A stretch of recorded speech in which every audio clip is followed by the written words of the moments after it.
Well, hello, I'm back again. Um, this video has been in the works for a while.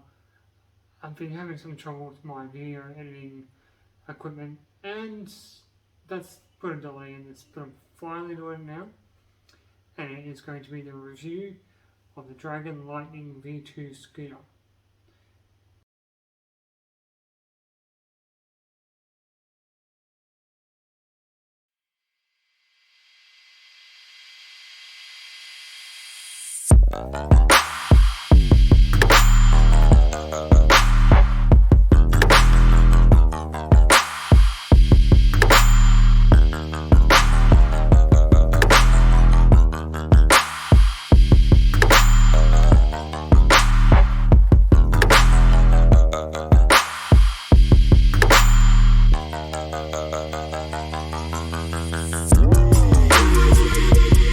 So here she is, right here. Now you're probably thinking that, Josh, the Lightning V2 came out over a year ago. You're a bit late to the party. That may be true, but this one has a few upgraded features that come standard now with the new Lightning V2 range. I'm going to go through all the features and I'll point out the ones that have changed from the previous model. So let's get this started.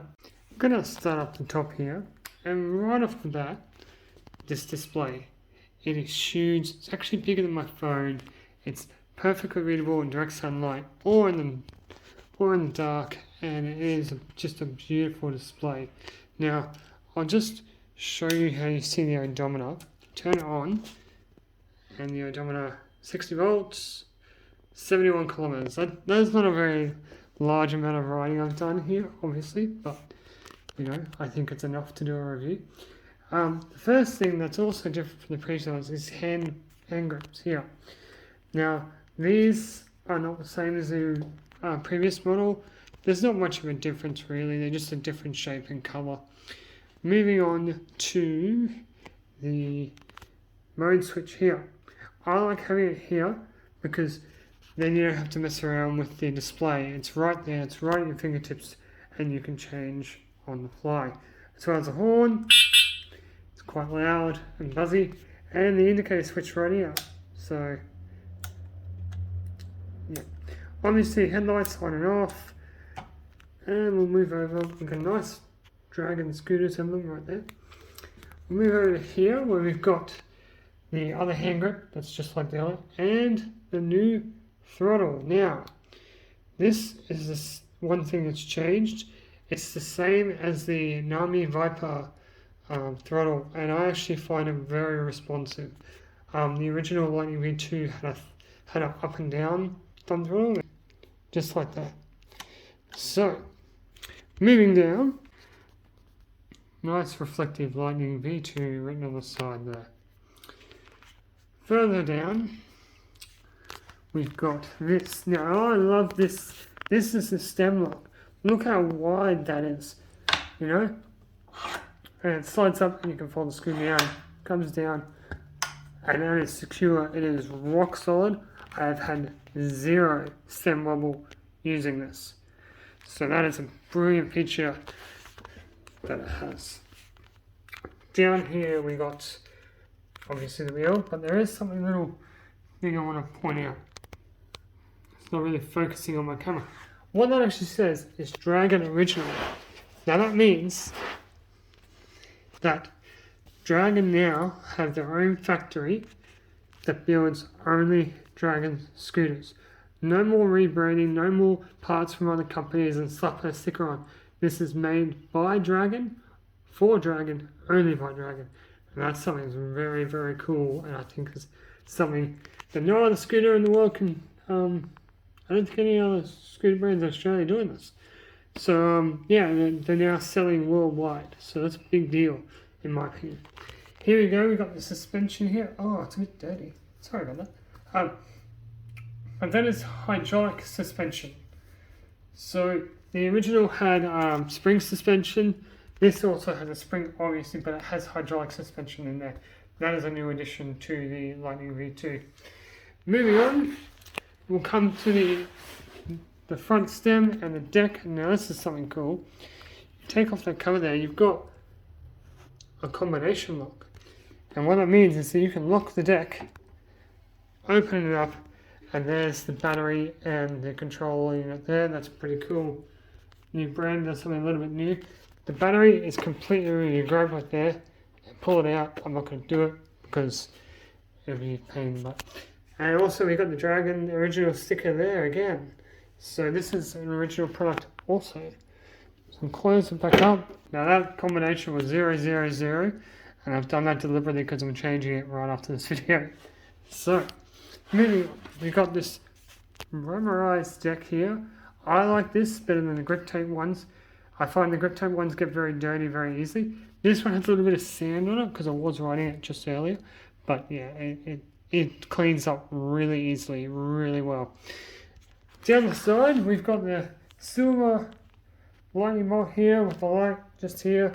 That's a steady blue light, which is much, much better than the old flashing ones the cops would have an issue with. So that's a little design thing. Moving on to the back, we've also got the hydraulic suspension. Wow, that's dirty. I might have to clean that up. And we've got the back footrest.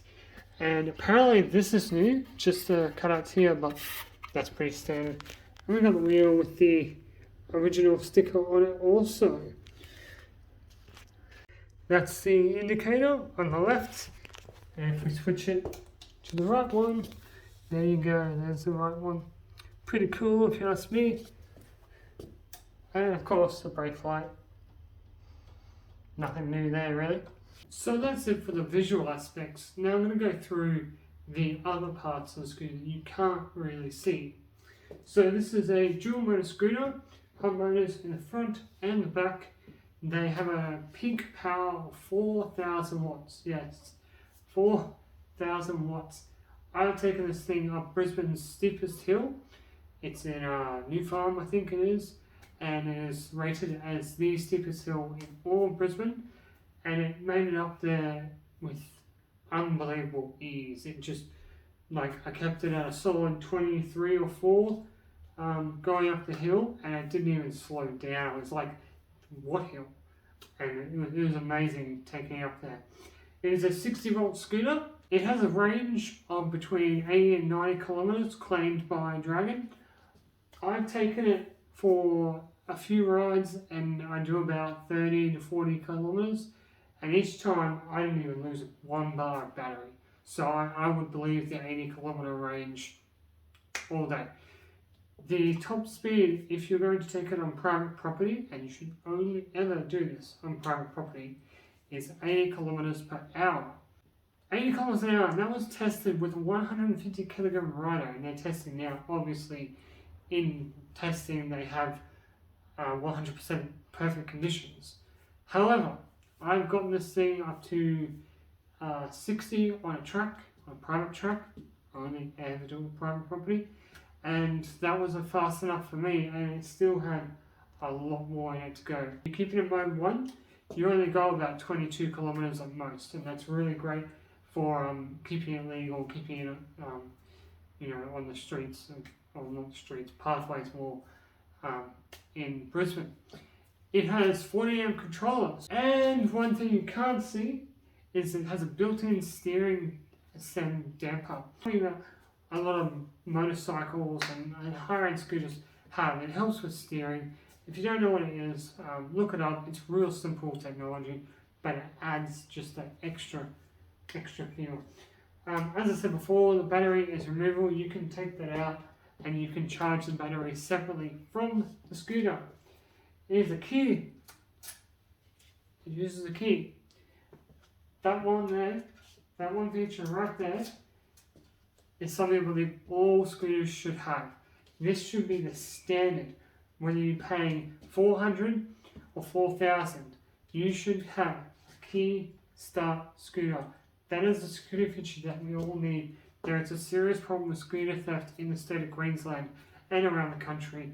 I don't know how it is in other countries, but Australia has a real problem with it. So a key is a little bit of that extra safe deterrent. I use some other methods to look after it, but the key should be the first line of defense.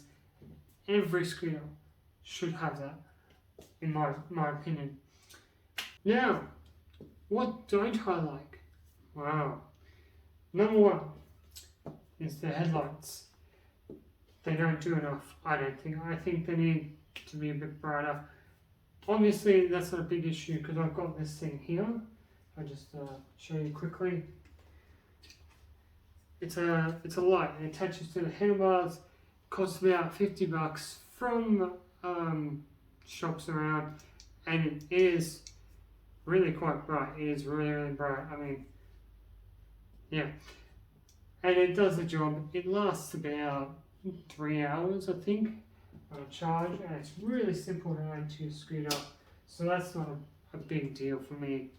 The second thing that I would say is that the ability to touch a seat is not immediately apparent to me. I don't know if you can actually ever touch a seat. I like seats on scooters, not everyone does. I will say though, with that suspension that it's got, it is actually a very, very smooth ride. It is fantastic, so I don't need it for that reason. But my legs get a little bit sore on the longer rides, so I'd like to have a seat. But as I said, it's a very, very smooth ride. The tyres that come standard with it are off-road tyres. They are they vibrate quite a bit on smooth surfaces, like they make the sort of sound. Doesn't make it any less stable. It's just like if you're riding a motorcycle, the vibration you get from that. Same sort of thing here when you're moving. And it's vibration. I mean, it's not pleasant to me, but it's not like a deal breaker or anything. There's really not a lot to dislike on the scooter. I mean, I'm having an absolute blast with it. I don't feel like it's solid as on the road. It's planted. It's I have to say, probably the best scooter I've ever owned. I guess that's it for the review. That is it. That's the Lightning V2. I'm sure to do some more videos on me riding it and videos with my new camera I've got now. And they should be really good. So I'll catch you all next time. Do you want to know what it is?